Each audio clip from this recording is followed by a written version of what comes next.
Hey, okay, so while I've been working, I have been watching reviews for this live action Mulan, and wow. Yeah, this this movie's getting butchered. So, first of all, I'm not going to talk about the controversies or anything like that. We're going to put that over here. No, I actually wanted to talk about something else. Like I absolutely love the animated Mulan. I mean, who doesn't? And if you say you don't, you're lying. um, I mean, like I was a junior in high school when that movie came out, and at the time, Hercules came out in '97, and my friends and I went and saw that one, and we were kind of disappointed. And I mean, it's absolutely loved now, and I get that, but at the time, it, the soundtrack was the only thing we liked. We went and saw it, and it was kind of like, oh, because of the fact that it followed Hunchback of Notre Dame. Hunchback is just fantastic. And of course, when you follow such a fantastic film like that, it's kind of like, oh. Kind of like with yeah. Lion King was in 1994. Well, they had to figure out what to do. Well, they released a computer animated movie. So, but then, you know, I don't remember what movie they released after that. And because there was like a movie in between um Toy Story and Hunchback. I think it was James and the Giant Peach. Maybe I don't know. But anyway, so we were disappointed with Hercules. My friends and I went ahead and went to Mulan, and it was like that Disney redeemed itself. So the idea of making a live action, it's like, don't do that. Don't, no, don't do that. But I was curious to see it. I've seen the one that they did that it wasn't Disney related, but it was like in the mid 2000s. These reviewers are recommending it, and yeah, go see it. Look for it and watch it. It's very well done, and but this movie is getting butchered. And like I told a friend, when they started talking about the things that they were going to remove, I don't quite understand Shang. I know all the stuff behind it. Again, not going to talk about it. But again, why would Disney do that? Such an iconic character. But so when I found out, one of the reviewers talked about how they removed Grandma, and I'm like, why would you do that? Of all things to remove. Like, okay, Cricket and Mushu and the songs. I kind of get they were focusing on war and the battles and everything else. I get that. They're not going to do the musical numbers and everything else because they're focusing on war. I get it. But why Grandma? Why would you get rid of Grandma? I absolutely adored her. Well, anyway, so I'm not going to spoil anything because first of all, I haven't seen the movie, so mainly what I'm going with is what I've heard from the reviews. So, but so here's the thing. I'm listening to these, and one of the characters that they talk about is this witch phoenix, and witch slash phoenix kind of, and I'm like, but I've never heard of a witch or phoenix in the Chinese culture. You can educate me. I would love to hear. Please do, because if it is, then okay. And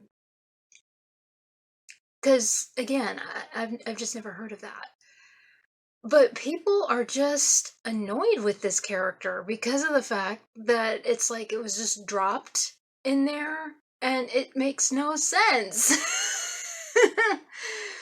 And the more I heard about this character, I'm like, this sounds familiar. Why does it sound? And then it clicked. In Star Wars Battle for Endor, there's Charl. Charl was the character that would just annoy and harass the heroes.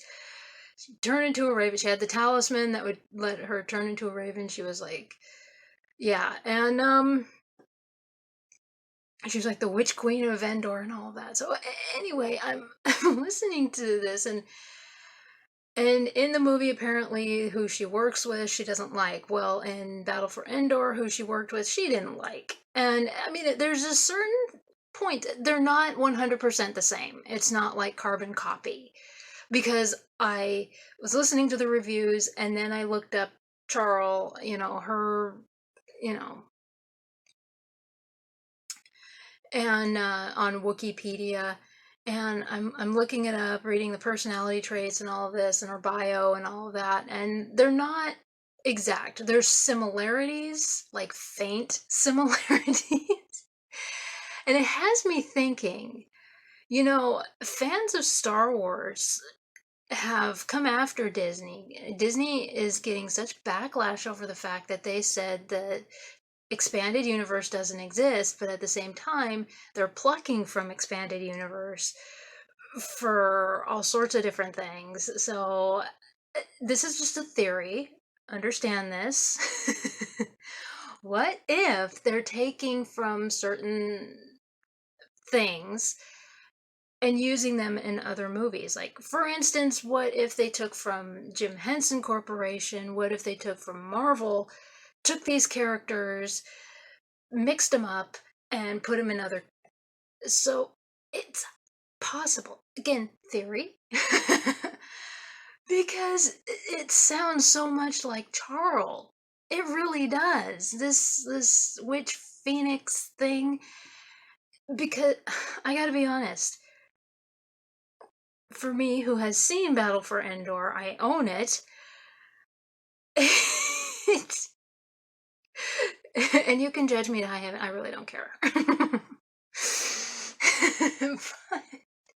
the last time I watched it, I gotta be honest here. The last time I watched it, I'm realizing George Lucas must have used it as like a tester to see if Willow would work.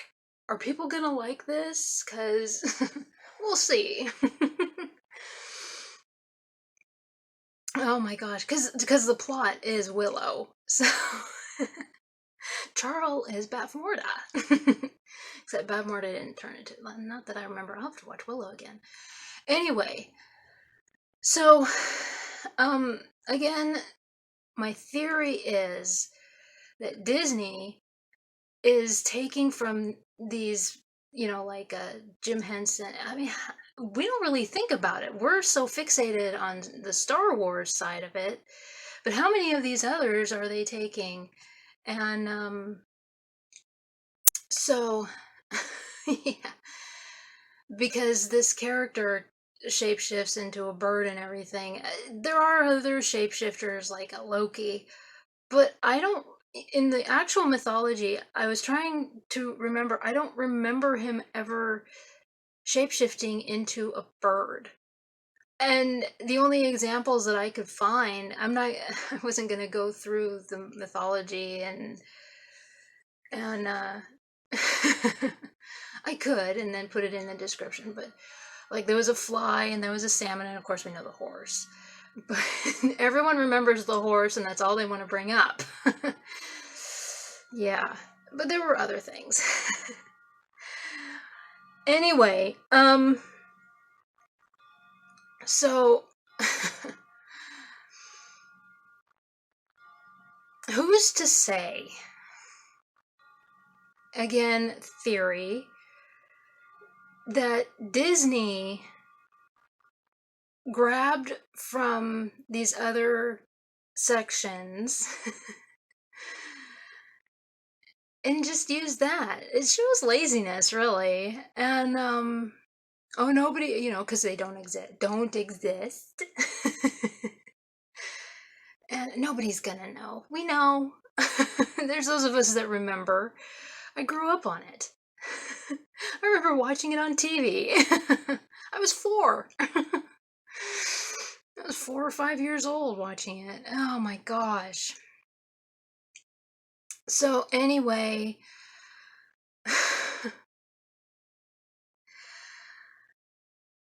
Mulan is getting butchered. This live action Mulan is just, and it, I was going to give it a chance. I wasn't going to pay the amount that they had, but when it was like, yeah, and but anyway, so it breaks my heart because of the fact that I absolutely adore the animated film. I always have. The the characters and everything are charming and all of that. So but yeah, I was hearing about this character and I was like, oh my gosh. Anyway, I will put a link in the description below and for the Wikipedia link, and so that you can get more of an idea of this character Charles. And because I'm sure a lot of you are like, I'm not gonna watch an Ewok adventure yeah, no. And and side note, it's really funny to look at um the concept art for the character, because it looks kind of like Elvira. The 80s. Anyway, so again, it's just a theory. After listening to a bunch of reviews and everything, and yeah, it's heartbreaking because I was gonna give this movie a chance. So anyway, yeah.